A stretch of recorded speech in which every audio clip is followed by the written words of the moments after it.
I'm Dr. Suzanne Nost. I'm Professor Emeritus from the University of Arizona in Tucson, Arizona, where I was a music director for 31 years, music director for dance for 31 years. And one day, this young man walked into my office and we met, and he said, I've been playing for dance classes at Bellhaven, and I wonder if you have any work for me. And I said, oh, fabulous. So he was starting his doctorate at the University of Arizona in composition. And he started playing classes for us. And at the time, I had a minor in the music department called Doctoral Minor in Dance. And it was sort of cloaked in the dance genre, but was for musicians who were interested in learning how to work in dance. So the doctoral minor had 12 units. There was a research class that students had to take, a music for dance collaborations class, a special study with me in dance accompaniment, and I'm probably forgetting something. Yeah. Anyway, Josh did his thesis, and I was on his committee, and so he and I became good friends, and he's a really gifted composer, musician, and scholar, and it's with great pleasure that I introduce you to Josh Nichols.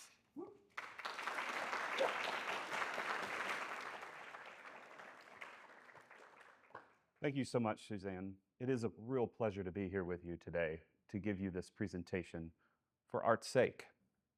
I'll be sharing with you what I believe to be an important and very overlooked aspect within the most successful collaborative relationships. This conference, aptly titled Ghost Heroes and Servant Souls, this is a good topic. The university has inscribed on this campus until pretty recently this wonderful little Latin phrase, non ministrari sed ministrare, which means not to be served, but to serve. It is my pleasure to share with you three things, if nothing else. First, that we must observe the historical approach to collaboration and learn from it. Second, that we ought to consider the relative successes of great collaborations between musicians and dancers. And third, that after the careful definition of art, with a capital A, we may understand that great art is made when we serve one another for art's sake. We have come a long way in the study of dance music. Here's a little brief refresher. It began in the courts of Louis XIV and the spectacle theater of his grace.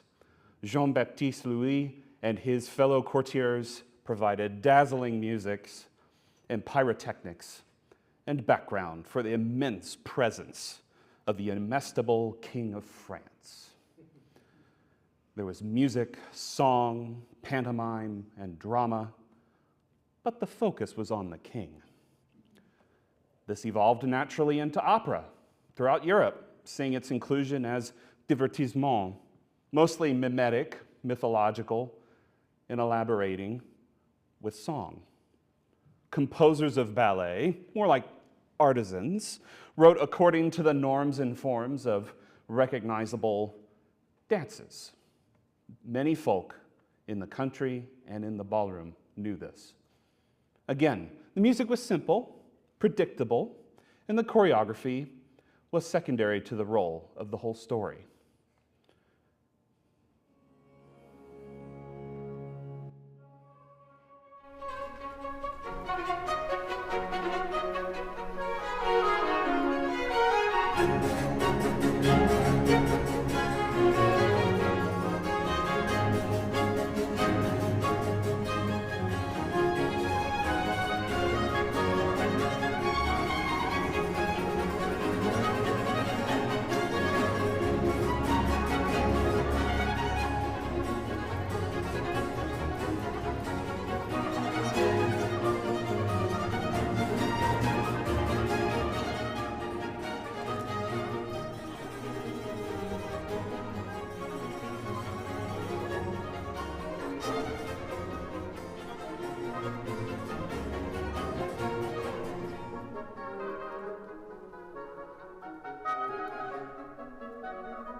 Dancers, if you're looking for a petit allegro, I have Handel's number. That was Alessandro, one of many great operas that Handel wrote. Going back from before, this idea of opera and dance really didn't change until the emergence of a ballerina, a scandal that seems pedestrian by our standards, brought on by the loose ankles of Marie Salé, pictured here. My, what ankles. Arguably the first great danseuse. Handel, of course, noticed her abilities and wrote her into his operas, such as Alcina. But the biggest steps were yet to come, the shoes needed to take the next innovation forward, shoes that could only be filled by the Dame Marie Taglioni. Ballet is now come. Remember, this is not a history lesson about ballet, but we should nevertheless consider the place and the importance of collaboration given this history. What we can notice is that there was significant subservience, no derision intended, of the ballet first to the opera, the music being formulaic and, while innovative, left uninspiring. Like with music history, the rise of virtuosos, such as Liszt and Chopin and Mozart and Bach, moves the slow momentum of progress in an art form into a few bounding leaps of great striving. The relationship between choreographers and musicians was one of simple practicality, of Gebrauchmusik. And so while the professionals of music composition were siloed off, doing important work with their symphonies and operas and chamber music, ballet music remained relatively humble. Enter the Petipa dynasty. At this point, we're getting serious. Composers such as Cesare Pugni and Piotr Tchaikovsky arrived on the scene. Here, ballet is real serious. Extensive movement, complex choreography. No more opera, more than mimetic, but athletic and elegant. With the great success of Swan Lake and Sleeping Beauty, musicians and dancers, as we have come to expect, begin their journey in collaborative relationships, where each is placed on equal footing with the other.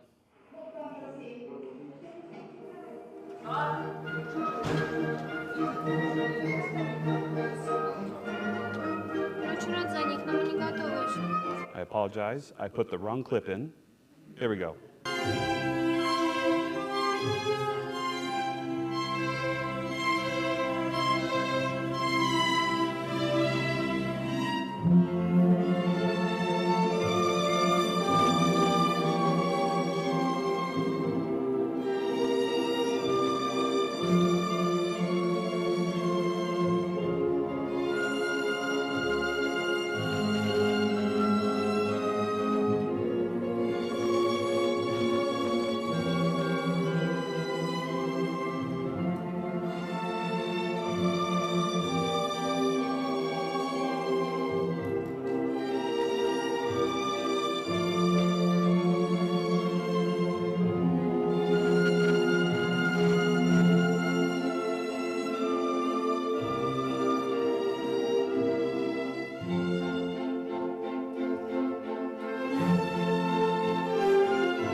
Of course, this was Pugni's, the pharaoh's daughter.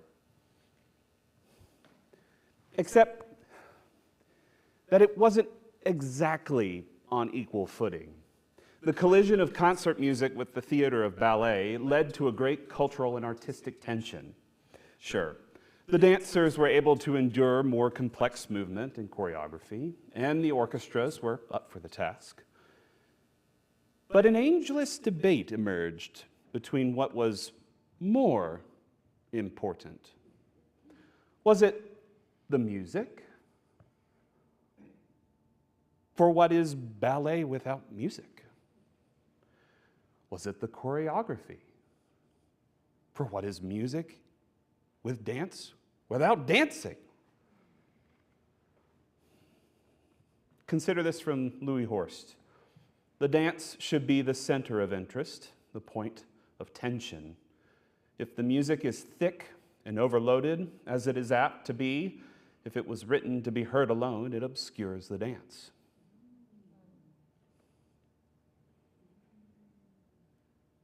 This from Gertrude Stein. If one really looks, can one listen? And if one really listens, can one look? Before we can plunge this, and whether this is even the right framing, let's dig a little bit more into these collaborative relationships. Petipa was exacting in his conveyance of musical needs. In instructions to Tchaikovsky we see Petipa address the following laundry list. Number 1, soft music, 64 bars. Number 2, the lighting of the tree. Anybody know what ballet this is from? Sparkling music, 8 bars.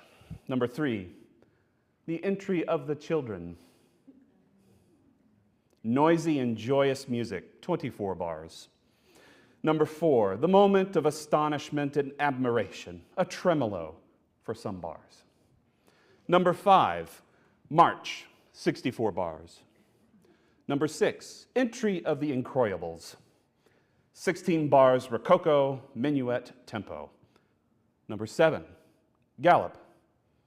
Number 8, the entry of Drosselmeyer, the music slightly frightening and comic at the same time. A broad section, 16 to 24 bars. The music gradually changing in character, 24 bars. It becomes less mournful, brighter, and ends in gaiety. Fairly solemn music, 8 bars, and pause. Repeat the same 8 bars, and pause. 4 bars with chords of astonishment. Number 9, 8 bars, mazurka tempo. 8 different bars, mazurka tempo. 16 bars, mazurka. Number 10, waltz, sharp, jerky, and very rhythmic, 48 bars. Here, the relationship's rather concise. One where Tchaikovsky does his thing, while Petipa, upon hearing the completed music, makes slight adjustments with his own choreography. This is a short and simple way of organizing collaborative relationships. It can, however, leave a lot to be desired. How about a different vignette? Picture being a citizen at the end of the 19th century, and your life is changing. Multiculturalism is coming. You don't just have neighbors down the street, but neighbors in Mongolia, in Russia, 2 places you've never heard of. And now you wonder, what's it like to be Russian? Meanwhile, countries are wealthier, and it's easier to support the arts and fund it, no small thanks to the emergence of something called the middle class. Education is more widespread, people can read. And while you are reading the newspaper, you read about a professional ballet company called Ballet Russe, traveling around Europe to show off a piece called The Firebird. Stravinsky, a Russian composer and darling of Rimsky-Korsakov, has come. There's an incredible prowess of Michel Fokine, Ballet Russe, the first resident choreographer. The Firebird expresses something deeply electric about ballet, and that is the raw virtuosity with which both the orchestra and dancers present themselves.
How did Stravinsky and Fokine work together?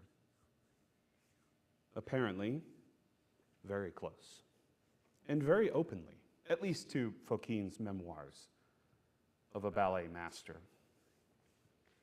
This is an excerpt. I have staged many ballets since The Firebird, but never again, either with Stravinsky or any other composer, did I work so closely as on this occasion. Stravinsky's working tempo was the complete antithesis to that of Lydov. The ballet took shape quickly. The system of work was also different. I did not wait for the composer to give me the finished music. Stravinsky visited me with his first sketches and basic ideas. He played them for me.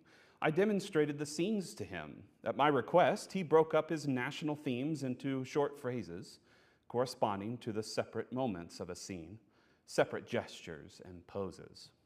I remember how he brought me a beautiful Russian melody for the entrance of the Tsarevich Ivan. Stravinsky played and I interpreted the role of the Tsarevich, the piano substituting for the wall. Stravinsky, watching, accompanied me with patches of the Tsarevich melodies, playing mysterious tremolos as backgrounds to depict the garden of the sinister, immortal Kochke. All this found most colorful interpretation in the sounds that came from the piano, flowing freely. I do not mean to suggest that a ballet must be choreographed precisely as was done in our work with Stravinsky on The Firebird, but I can state that the most absorbing system of creating a ballet is that of close collaboration between the choreographer and the composer, when the two artists work out of the content of each musical moment together. For this, full cooperation is essential, and the conditions must exist whereby one can be inspired by the other. So now we have inklings of what it means to collaborate. The infusion of each other, soul and expertise, is at least exemplified in the last great ballet choreographers of the early 20th century. Through the middle of the 20th century, and especially the World Wars, we would have to deconstruct movement, music, and funding for more primordial collaboration. But I want to return to a question that was raised from history regarding the relationship of movement to music. Which is more important?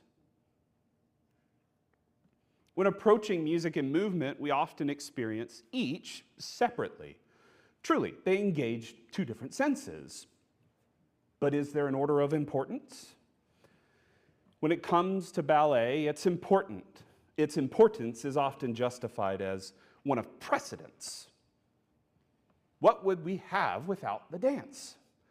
We would simply have music. So then the movement is what is chiefly important. We hear this echo throughout the early start of the deconstructionists in modern dance. Consider these quotes. The dance should be the center of interest, the point of tension. If the music is thick and overloaded, as it is apt to be if it was written to be heard alone, it obscures the dance, ideally. Dance uses no music at all. Or about this one. The dance is an independent art.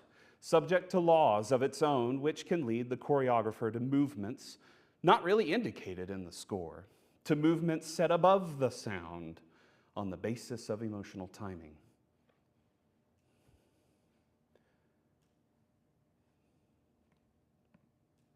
Excuse me.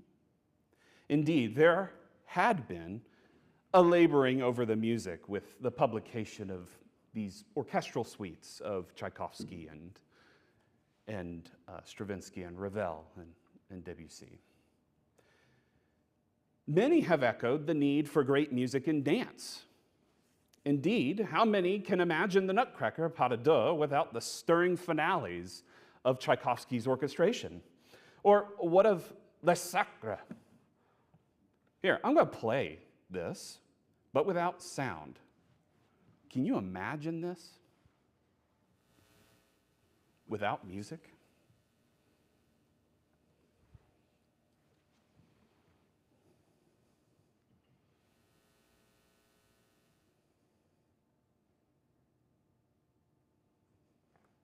Anybody? We all know it, yes. It's easy to know it when you can hear it. That's right. How about this?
I would love to play the rest. I know we're cruising on time a little bit, but it's just electric. Consider this. From George Balanchine, the music is first. I couldn't move without a reason, and the reason is music. Or how about this? This is from correspondence to Strauss over something he was writing from Hofmannsthal. Nijinsky implores you to write the most unrestrained, the least dance-like music in the world. To be taken by you beyond all bounds of convention is exactly what he longs for.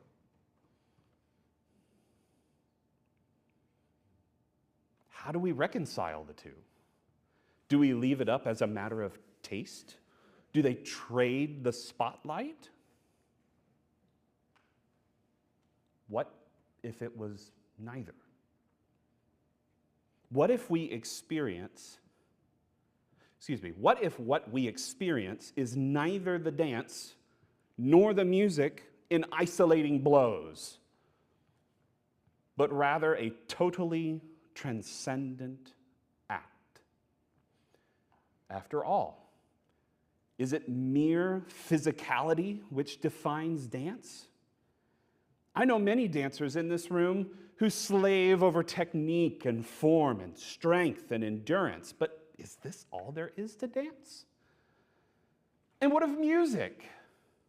After all, isn't the music that which gives flight to the soul, which speaks that which is unspeakable? What of the effort of musicality, rhythm, tone production, and mastery? It is not simply the sum of two parts of a recipe coming together, or a 50-50 partnership, or combining chromosomes. We all know this intuitively because we've seen what happens.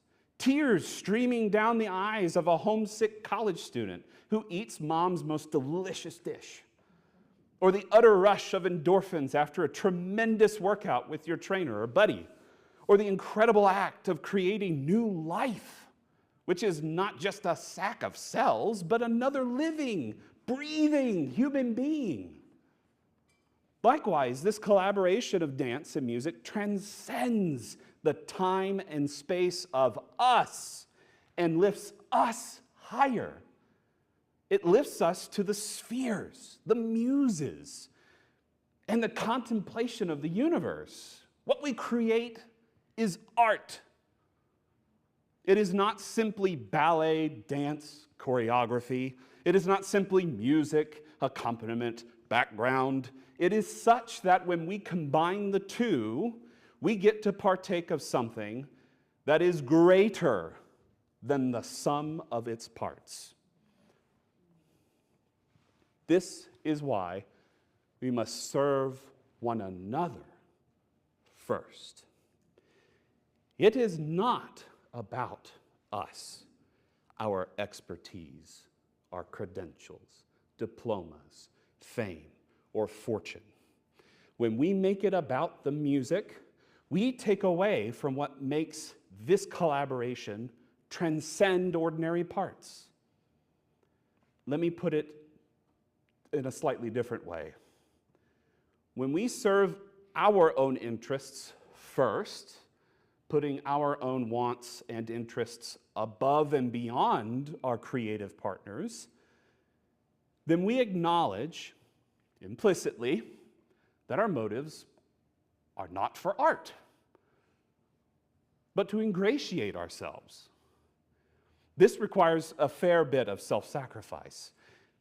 This is inelegance and folly on full display. We are a room mostly of professionals, or we at least aspire to be. Doesn't the world tell us to hustle? It's a dog-eat-dog world. Climb the corporate ladder. Be ambitious. Consider the following. From Demby. Ballet music is conceived as music that is marriageable.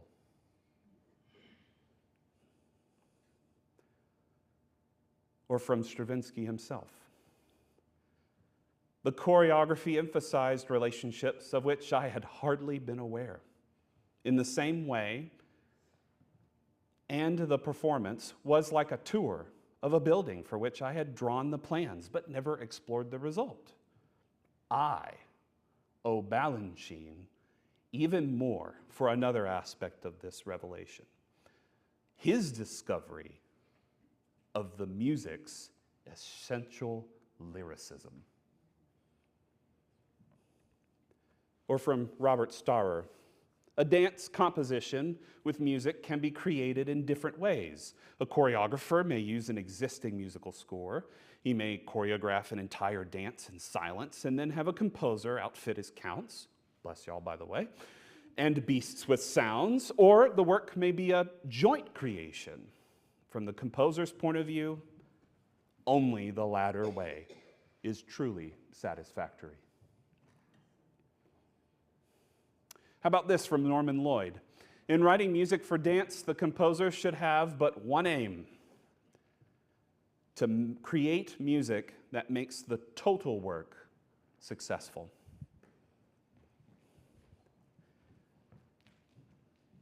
Balanchine suggests that Apollo moved too slowly for Diaghilev. There was simply not enough action. Now the work has become so familiar, Balanchine contends people whistle it in the street. Stravinsky retorts, not always in the street, maybe in the bathroom. He then offers Balanchine more to drink, saying, "Let's be drunk. You are not dancing, I'm not dancing." All this bantering could not have been better designed for the camera, yet the footage, farcical as it is, reveals an ineffable bond between the two, an affection that is impossible to express in words. When we collaborate and serve one another, we play a hand in our co-creators' realization of their own intentions. Bruce Douglas Taylor calls this an unequivocal and reverent partnership. We must adopt the fundamental realization that this is not about dance or music. but what happens when they mingle and become one. This is about art. When we aim to serve first, without contempt or expectation, and find ourselves giving before receiving, then the exchange arguably transcends individual expression. We are essentially removing ourselves from the equation and diving in deep, deep relationships with one another. So I'm going to go off script just a little bit, and I understand we got a little late start. So I wanted to give you a little bit of an anecdote. I had the pleasure of being a ballet accompanist and modern accompanist here back in 2016 and part of 17. And I had an incredible relationship with a few of the MFA students. One in particular, I was actually staying after class a little bit, and there was some transition going on in the room. And she had come in, and I was noodling a little bit. I wasn't doing anything really, more than just playing around. And noticed out of the corner of my eye, she was dancing and starting to sort of overlap with what I was playing. And that one moment connected us in such an incredible way that it led to our eventual collaboration. And the entire time, my only goal was, how can I make you my collaborator? How can I make you the best dancer possible? And likewise, she served me the same way. We were taking back and forth. We had lots of long conversations about music and about what I was doing and what she was doing, what she was trying to emphasize, what I wanted to emphasize. We were going back and forth. It was pretty incredible. I'll always remember that. And there have been a couple other instances, one really, really big one.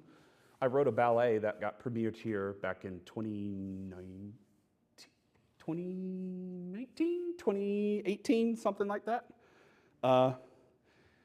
And that was incredible just because we did it almost completely remotely.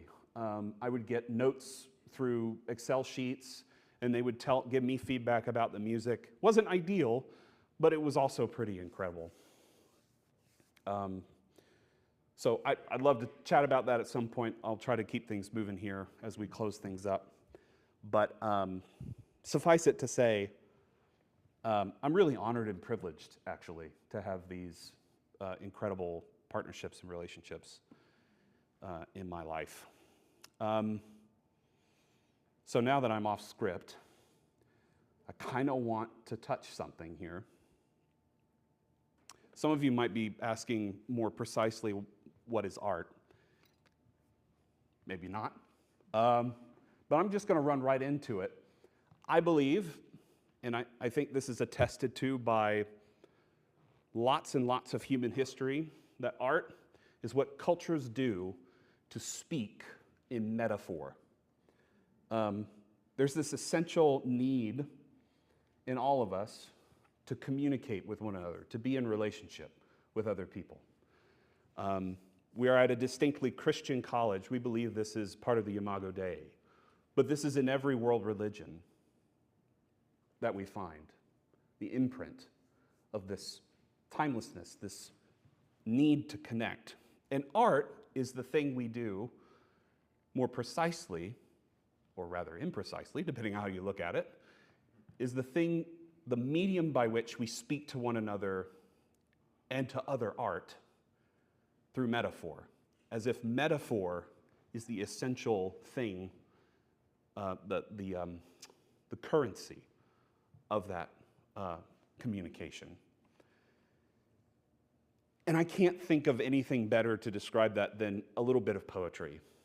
So this is Ode to a Grecian Urn by John Keats. How many of you have read this? Or yes. If you haven't, you're going to want to spend some time on this one. I'm just going to read a couple of stanzas.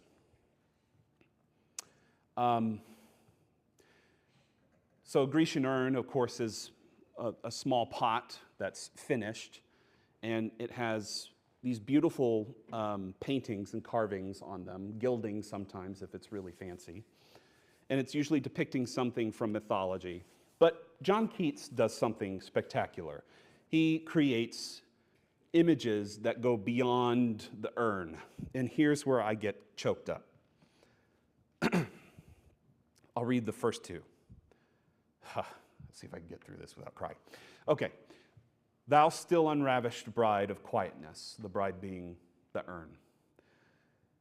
Thou foster child of silence and slow time, sylvan historian, who canst thus express a flowery tale more sweetly than our rhyme. What leaf-ring legend haunts about thy shape, of deities or mortals, or of both, in Tempe or in the dales of Arcady? What men or gods are these? What maidens loth? What mad pursuit? What struggle to escape? What pipes and timbrels? What wild ecstasy?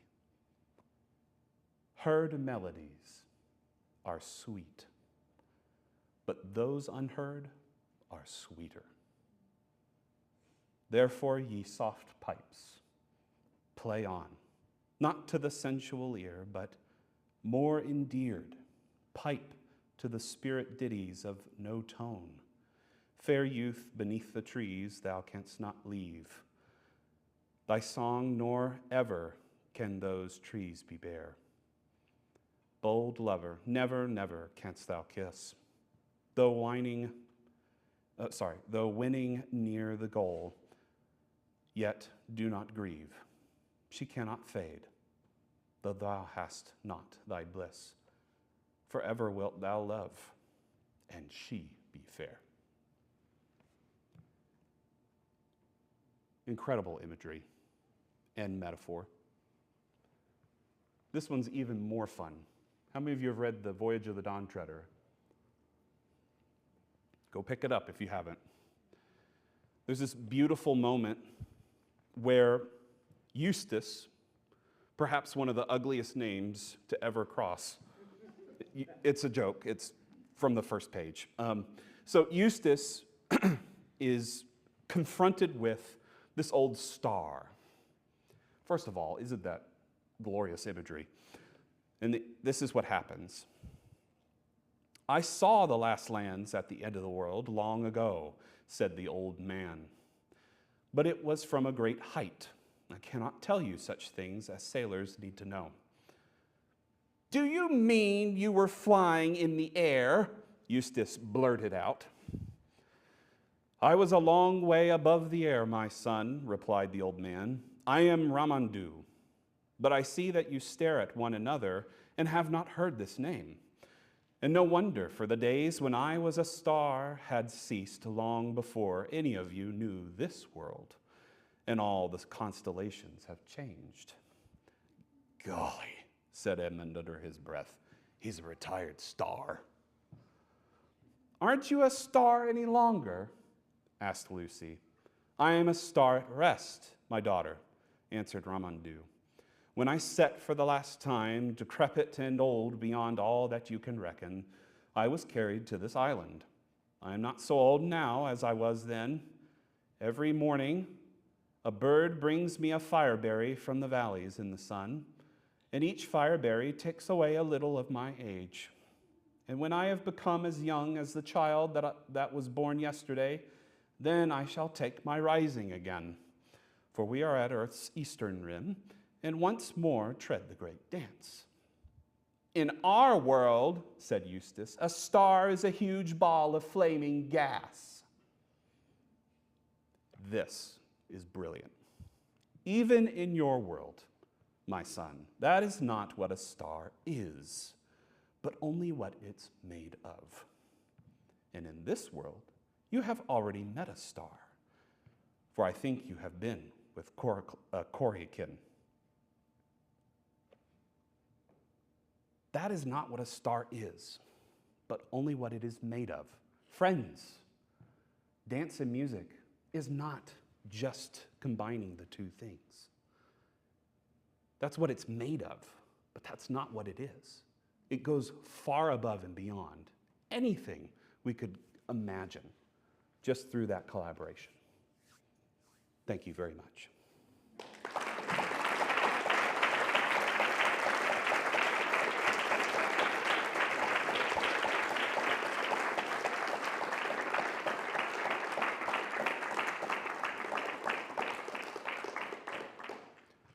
I think I'm supposed to take questions if you have any. There was a lot covered, so I did have to skip a bunch of things. But anyone who would like to ask a question or make a comment, don't be shy.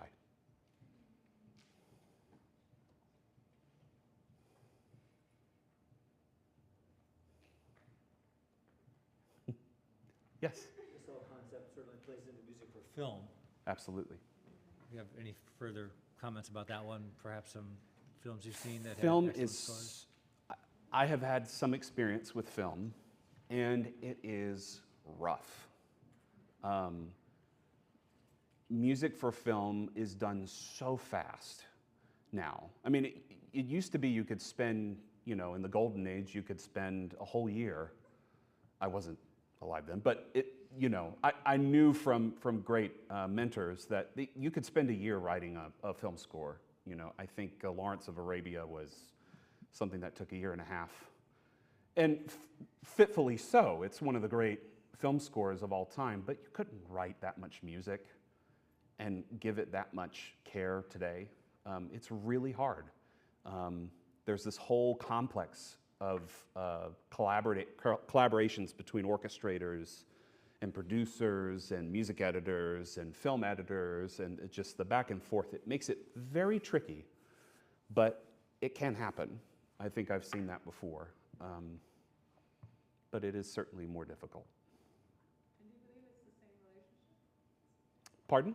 Do you believe it's the same paradigm that you were just discussing? That's a good question. I think that it's not a question of if it's the same, but how difficult it is to have it in that relationship. I think with the way film goes today, especially with producers, there's often dozens of producers and all having their hands in it. It's really hard to get really close together. Yeah, just a friend of mine has done films he says one of the most, he was saying how lucky I was to work with a choreographer. Right. Because he goes into a room and they don't know what they want. Right. But there's not one person you're dealing with. There's levels of people, from producers to, editors, and it's just so much more of a network of collaborators. Right. Right. Yeah. It's really hard. I think this is one of the last great, just my own personal opinion, that dance and music is one of the last great places that artists can come together and collaborate. I think it's still also possible with visual art and other things, but this is one of the last ones where if you're really purposeful, and I didn't mean to suggest that this way of doing relationships is easy.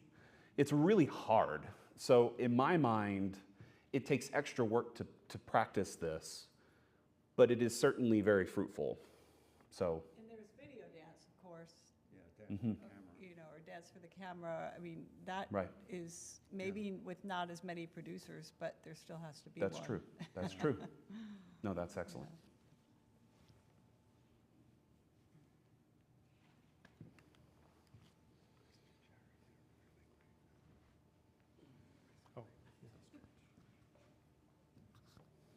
In going through your history, particularly when you were talking about music not being, in like 19th century ballet, music not being so wonderful, do you feel that over history, over time, that the dance music collaborations have gotten deeper and more meaningful? 100%. I think I really started to see that in the work of Martha Graham. And Suzanne was the one who brought me to that. and let me just dive right into those relationships. Because what began this presentation started a long time ago in exploring how the heck do you do this? Like, just how do you do it? How do you come together? How do you create anything? I want to know how it really started with Stravinsky, just a little bit of envy. It's like, how did you, first of all, something that big and on that scale just doesn't happen anymore, so I wasn't necessarily looking for that. But I was looking for, like, how did they come together? How did they decide what to do? How did he, you know, I've read books about Stravinsky, and he seems to be kind of a tough nut to crack. And, you know, there's all kinds of other relationships that I just don't really understand. But with the 20th century, I think something happened, particularly through the world wars, that drew back the curtain of opulence, I think, at the end of the 19th century. That was a really important moment for the collaborative design of dancers and musicians, because it totally washed away all sort of grandiosity and, you know, there's 8 horns in the horn section and there's 100 dancers. Now it's, no, we don't have any money. And I'm figuring out what it means to be a dancer now that we have all this, you know, war and devastation and economies plundered and all this other stuff. So, like, what does it mean for me to dance? I just need to find one person who can come to me, and all of a sudden you have the sparks of genuine relationships and deeper collaboration. Do you think that's still happening, or have we hit the peak and are going down? So I see a mix now.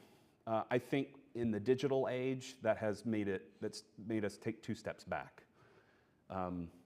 If there's one encouragement I can give to modern choreographers is in whatever way you can, because it's not possible all the time, but in whatever way you can, try to find someone in music to collaborate with, even if they're not necessarily composers, because that interaction, it's so easy to just go to Spotify and go, oh, I like that 30 seconds, and clip it, and then, oh, I like that 40 seconds, and I'll just, you know, play with Audacity, and it works for when you need to get assignments done and you're studying and you're figuring things out. But at the same time, it's like, but is that really what you want to value? And so I think we've taken a couple steps back, not necessarily reached a plateau of enrichment, but just now we need to reconsider what it means to live in a technological age and try to resist the temptation to collaborate with just ourselves, which is kind of weird. But yeah, get a musician in the room. Yeah. I'm wondering how, I mean, you talked about concert dance and, oh, yeah. Yeah, I'm wondering, you know, how you feel like that collaborative approach and those questions might apply to folkloric forms of dance and music. Where there are multiple creators, where there is, you know, sort of like multiple interaction, all sorts of things, or a creator within a form, things like that. Jazz music, jazz dance, hip hop, all these various, I mean, just going back to like African drumming and dancing as well. Of course. Well, I think cultural dancing is, for me, I've just realized over the years, and I don't. It's like nursery rhymes are to poems as cultural dancing is to ballet. And that's not a derogatory statement. That's a pretty derogatory. No, it's not. So because of the building blocks, what that represents in building up a culture, you can't go top down. You can't start with ballet first and then figure out, you need to have a cohesive culture. And What a cohesive culture is. Yeah, which cultures are not cohesive? well, I would say that the expression of culture means it is cohesive. So that's not, I'm not trying to make I'm not trying to evaluate those things. It's just, there's a sense in which there is dynamism at a nuclear level that happens in the dance forms of culture. And so I think it's actually most rich in cultural dance, where you have dance in the street, and when you have various expressions like, wedding dances in African countries. There's such richness there because of how it is coming together and coming up with something that transcends just the mere dancing and celebration. Yeah. I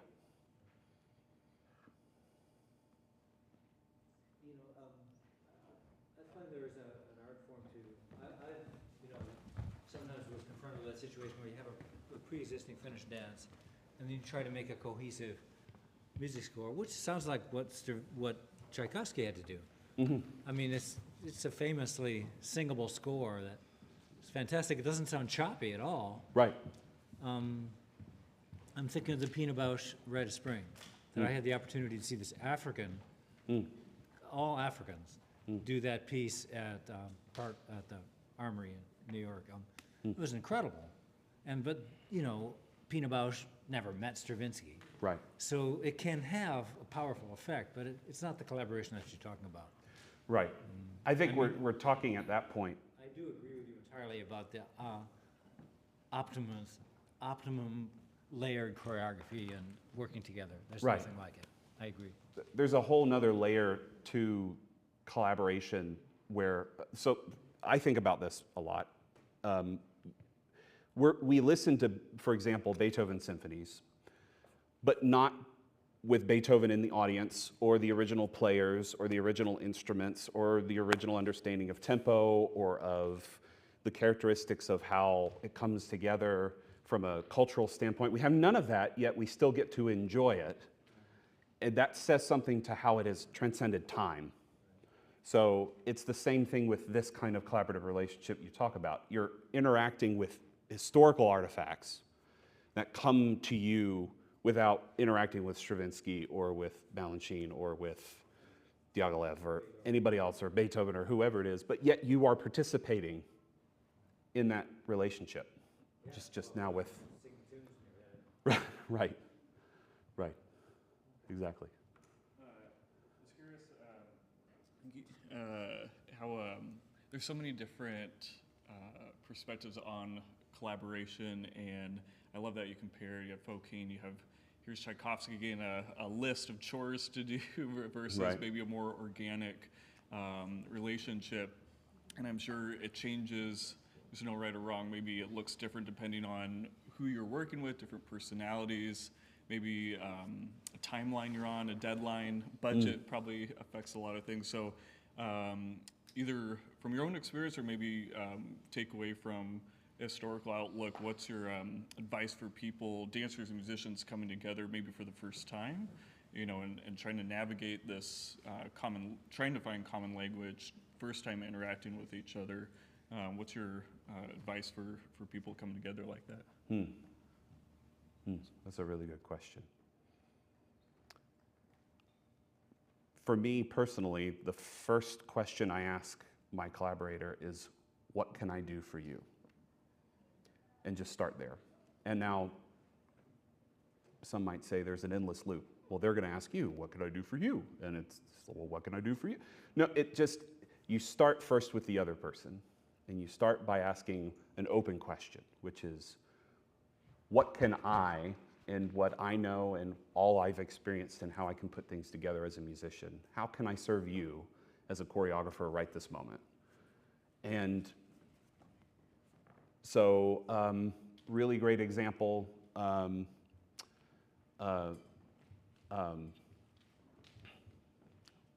won't mention names, but I'm playing for a modern class right now, and I had, it's not a negative comment or anything, but just that first day, there was a big question, like, okay, so I tend to work in flow, or I have this and that, like, what do you do? And I'm like, I can work with anything. You just show me, you lead the way, and I'll follow.